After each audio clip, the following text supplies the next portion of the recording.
In this exclusive video for the Genfinity Lighthouse, I had the pleasure to speak with Dr. Jesper Toft, a recognized innovator with inventions over the years that have been groundbreaking. Toft is leading a team that presents a compelling use case for a global stablecoin. It's called GSU. Its stability comes from calculations representing more than 80% of the global capital flows, which correspond to approximately 1,000 of the most trade relations in the world. We posed 3 questions to gain a deeper understanding of our perspective on the utilization of stablecoins. Our first question was, what kind of impact can stablecoins have on financial inclusion? He answered that stablecoins will have a profound impact on financial inclusion, but not only that inclusion, it will also profoundly impact all of us, whom today have advanced financial services available. Let's first look at stablecoins from the perspective of those billions around the world that do not have access to financial services as we do. Stablecoins will have a similar technology adoption, this jump from nothing to the most modern, such as, for example, when mobile phones were first introduced in Nepal. Before, those not living in the capital did not have phones. It was just too difficult to connect with wires. Then mobile antennas were placed along the mountaintops, and suddenly everybody had access to the most advanced mobile technology. It will open new opportunities for unlimited development in how we transact with one another in a face-to-face point-of-sale situation, if they need to order from a supplier in the next town, or if they shall perform, for example, online work remotely. In all scenarios, an almost instant and direct transaction can be made, benefiting both parties. And this is a significant point. When something benefits the users, they often adopt it extremely fast.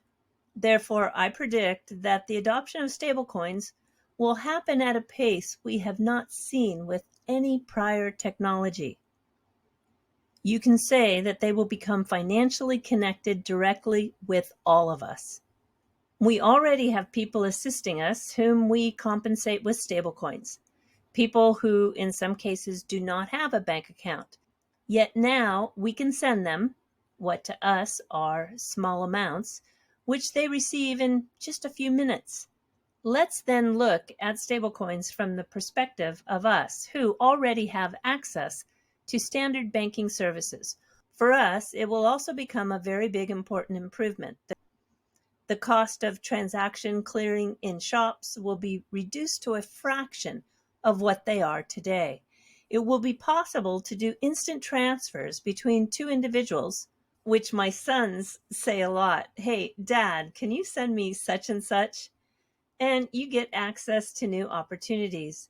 There are already projects working on various financing solutions where anybody can co-finance, for example, a car, get the loan at a given market, and the one who needs the loan goes to the representative, not a bank, and then places the financing request in the blockchain protocol. Anyone from anywhere can then participate by providing liquidity in exchange for interest. Similarly, real estate financing in some countries can get financed by users in other countries.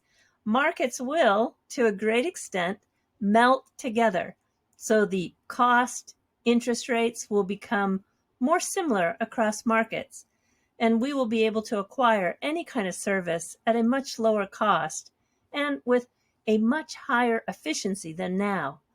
Examples: the programmer, the tutor to your kids, the translator, etc. The second question, what kind of new financial products and services can we expect to see as a result of stablecoins? Since November, he replies, global megabanks like JP Morgan and DBS in Singapore and Goldman Sachs have announced that they will enter DeFi, the blockchain-based solutions for financial services.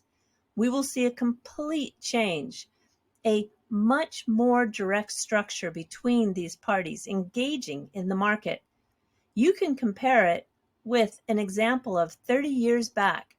If I was to send you a written letter from Denmark to Japan, I first would put it in the mailbox on the street, and it would be picked up, handled at the regional post office, and then at the terminal for the international post, then sent to an airport, and then on a plane, etc. Many slow and expensive steps. Now I can send you this email directly, instantly. The same is the case for stablecoins.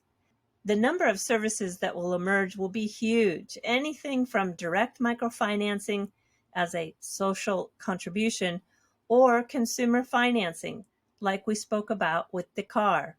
It's really going to advance business financing. And last, the third question, will banks limit themselves to only fiat-backed stablecoins, or will they expand their horizons? His reply is interesting. Time will show, but the format of what a bank is and does will most likely see a significant change. People will not need them to the same extent as they do today.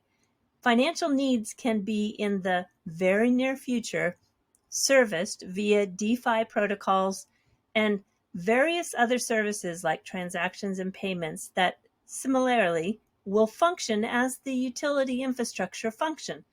Examples of industries that changed with the internet, like the travel agency, the postal service, the telephone company, the cinema, the video store, the streaming, etc.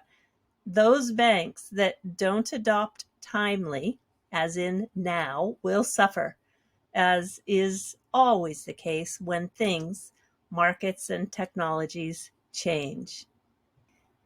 He leaves us with this quote, "What the internet did for global communication integration, blockchain will do for global transaction integration."